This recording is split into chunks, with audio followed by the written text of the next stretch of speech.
Are you awake? Sorry if the dosing was a little much. You might be a bit groggy. I was a bit panicked when I was slipping the powder into your glass. You got home a little earlier than I calculated. You get off work early or something? Your pupils aren't overly dilated. That's good. Can you understand me? No obvious signs of overdosage. Glad this isn't messier than it has to be. Hearing all good? Shake your head yes or no for me. Or don't. You could also just thrash around like that. Okay. Good morning, sunshine. Stop squirming around. You'll only hurt yourself, and I think that'd be a particularly awful waste, even if it is deserved. You're completely tied down for your own safety, and for a little bit of revenge, if I'm being completely honest. Take a breath.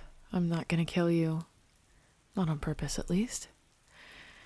I'm kidding. I just want to see you squirm a bit. I haven't killed anyone I didn't intend to yet, and I really don't want you to be the first accidental death on my hands. So settle down. I'm sure you have questions. I'm gonna remove the gag, and if you scream, it's gonna make me very upset. Not because it'll get me caught, but because I do not enjoy loud noises, and it'll just piss me off. All clear? No one's coming to save you, and no one can hear you even if you did scream. And if you do start screaming, I'm gonna go upstairs while you get it out of your system and make myself a snack and come back down and eat it in front of you and not feed you until tomorrow. Nod your head yes or no. Come on, work with me a little bit here. I'm trying to open a dialogue and I need you to be cooperative or this isn't gonna work, and I can't exactly just let you go free if this doesn't work out, so get your shit together and nod yes or no. Thank you. Finally. All right, gag's coming off. Hi, baby. Anything I can get you? Yeah, I can get you a water. Don't exactly trust you to not throw it directly at my head and make a break for it, so I won't be untying you. You get a straw. Metal, of course, because while I do have psychopathic tendencies, I'm not a monster. Look, it's even got a silicone nib. I made sure to get your favorite color, too. All right, drink up.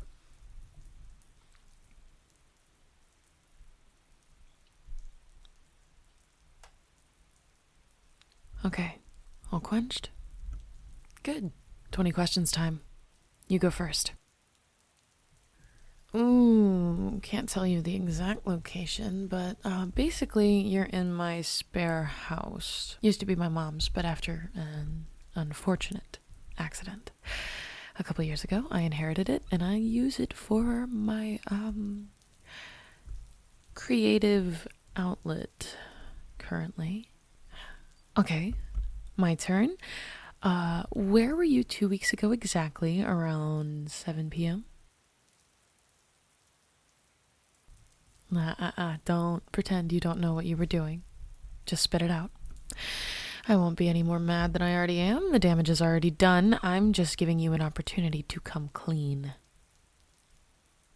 Don't act dumb. I know you knew exactly what you were doing. Drop the clueless act. Oh, am I scaring you? I should be. You've made me very angry, cutie pie. You've actually hurt my feelings quite a bit. A lot, in fact. So just say it. Fine. I'll ask a different question since that one's too hard for you. Do you even recognize me? What's my name? Really? You have no clue who I am or why you might be here? Interesting. Let me give you a quick little refresher. Annie. We messaged 2 weeks ago on a fun little dating app. We talked about a decent amount of things, what I thought was quite a bit, actually. I thought we were hitting it off. I couldn't believe it.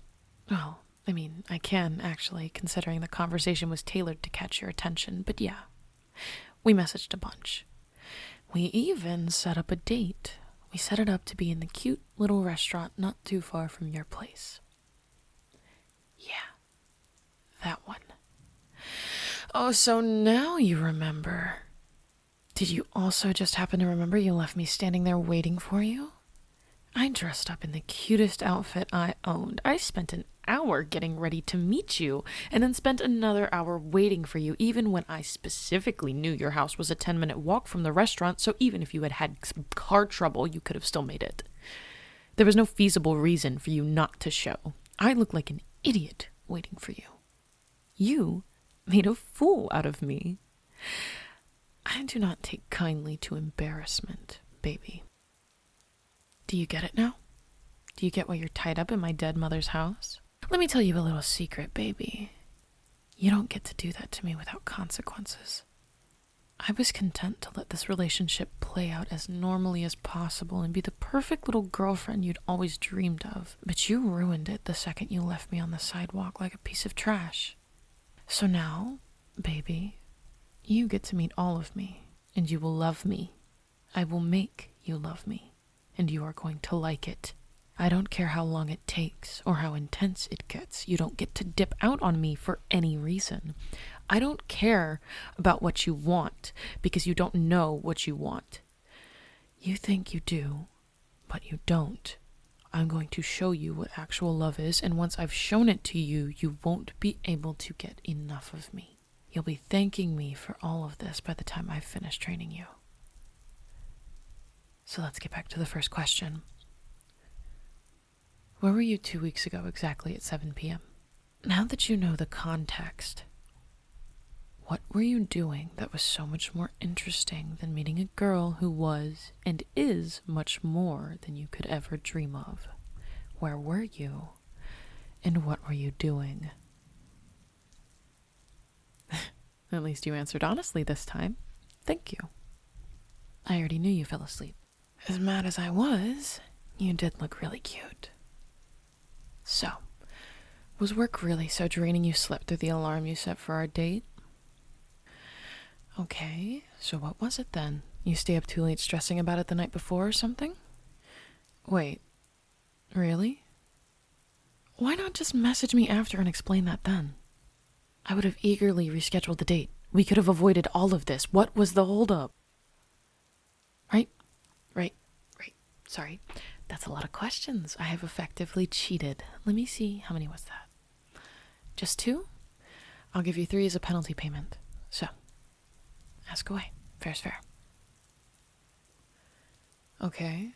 Why you? Not a bad question. Luckily for you, I have the answer. It's a little bit of a weird story, so stick with me.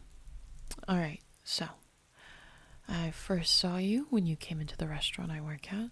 I didn't serve you, but you came in about a couple months ago with a friend.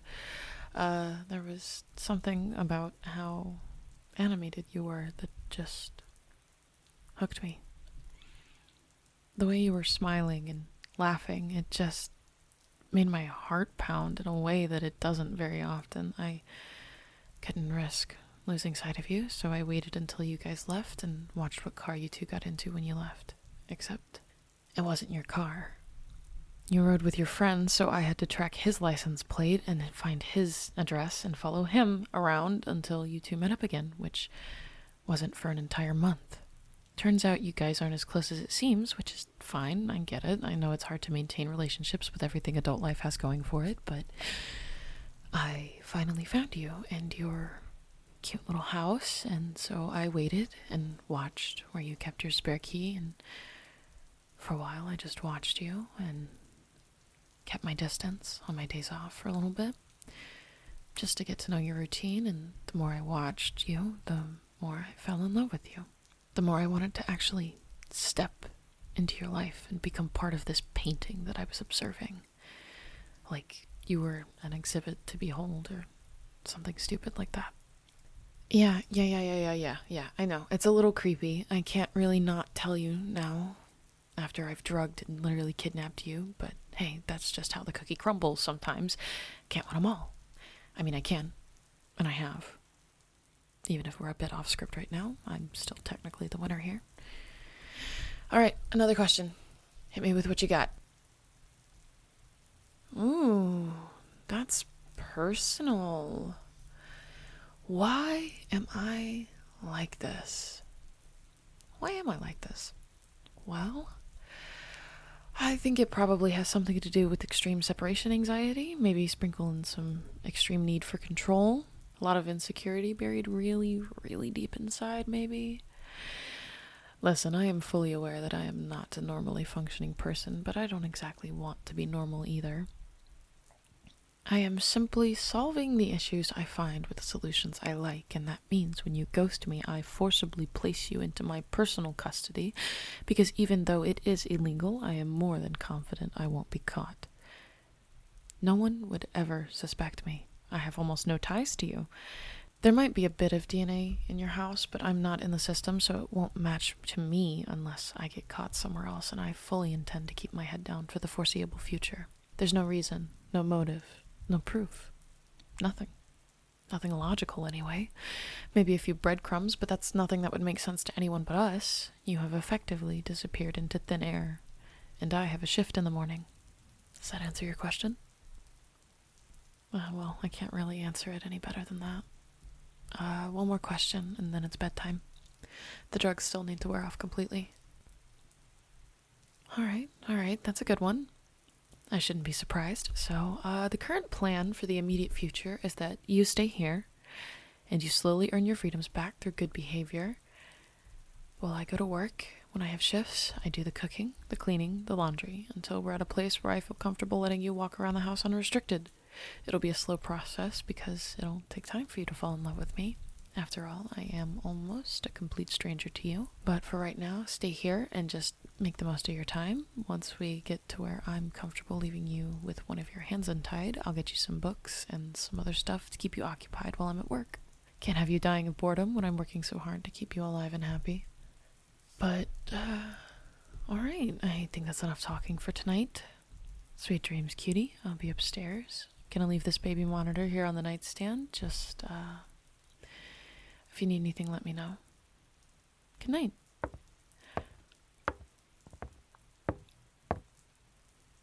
And, real quick. Thanks for not freaking out a whole bunch. I'll see you in the morning. Sweet dreams.